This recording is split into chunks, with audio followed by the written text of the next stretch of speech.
సింహీం సింహముఖీం సఖీం భగవత ప్రోత్ఫుల్లవక్త్రోజ్వలాం శూలస్థూలకపాలపాసఢమరువ్యగ్రాగ్రహస్తాంబుజాం దంష్ట్రాకోటి విసంకటాశ్చ కుహరామారక్తనేత్రత్రయీం బాలేందుద్యుతిమౌళికాం భగవతీం ప్రత్యంగిరా భావయేత్ ధ్యాయేద్దేవీం ఘనశ్యామాం త్రినేత్రామున్నతస్థనీం కాళాస్యాం చంద్రపాలాంచ దంష్ట్రాధృతవసుంధరాం ఖడ్గాంకుశౌర్దక్షిణయోర్వామయోశ్చర్మపాశకౌ అశ్వారూఢాంచ వారాహీం నానాలంకారభూషితాం.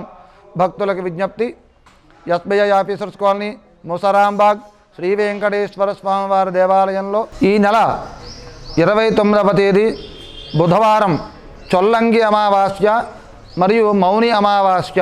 ఏమిటండి మౌని అమావాస్య అంటే? విశేషమైనటువంటి ఫలితాలు ఇచ్చేటటువంటి అమావాస్యగా ఈ మౌని అమావాస్య గురించి ధర్మశాస్త్రంలో చెప్పబడి ఉంది.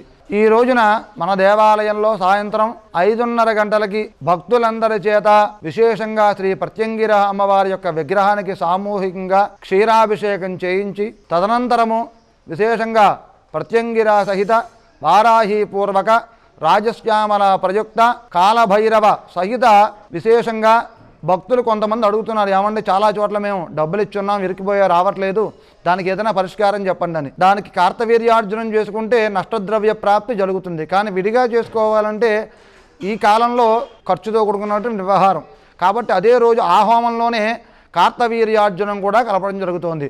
మరికొంతమంది భక్తులు పిల్లల చదువుల విషయంలో కొంచెం ఇబ్బందిగా ఉందండి, దీనికి ఏదైనా తరుణోపాయం ఈ హోమంలో మీరు చేరిస్తే బాగుంటుంది గురువుగారు అంటే, మేధా దక్షిణామూర్తి హోమం కూడా ఈ యొక్క హవనంలో చేర్చడం జరుగుతోంది. ఈ 5 రకాల హోమాలు కూడా ఆ రోజు విశేషంగా భక్తులందరి చేత సామూహికంగా చేయించడం జరుగుతుంది. ఎవరైతే ఈ మౌని అమావాస్య రోజు ఈ ప్రత్యంగిర, వారాహి, కాలభైరవ, రాజశ్యామల, కార్తవీర్యార్జున అలాగే మేధా దక్షిణామూర్తి హవనాలు చేసుకుంటారో సంవత్సరంలో వచ్చేటటువంటి ప్రతి అమావాస్యకి చేసినటువంటి హోమ ఫలితం ఈ ఒక్క మౌని అమావాస్య హోమంతో వస్తుంది భక్తులకి.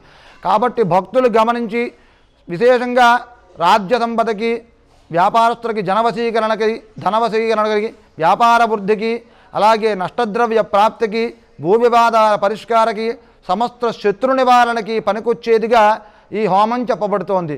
కాబట్టి భక్తులు అధిక సంఖ్యలో ఈ హోమంలో పాల్గొనండి. ఈ హోమానికి దేవస్థానం సామాగ్రితో కలిపి దేవస్థానం వారి టికెట్ 1000 రూపాయలు. భక్తులు గమనించి 28వ తేదీ లోపే మీ గోత్రనామాలు దేవాలయంలోకి వచ్చి నమోదు చేయించుకోండి, లేదా ఆన్లైన్ ద్వారా కూడా నమోదు చేయించుకోవచ్చు. భక్తులు గమనించగలరు. స్వస్తి.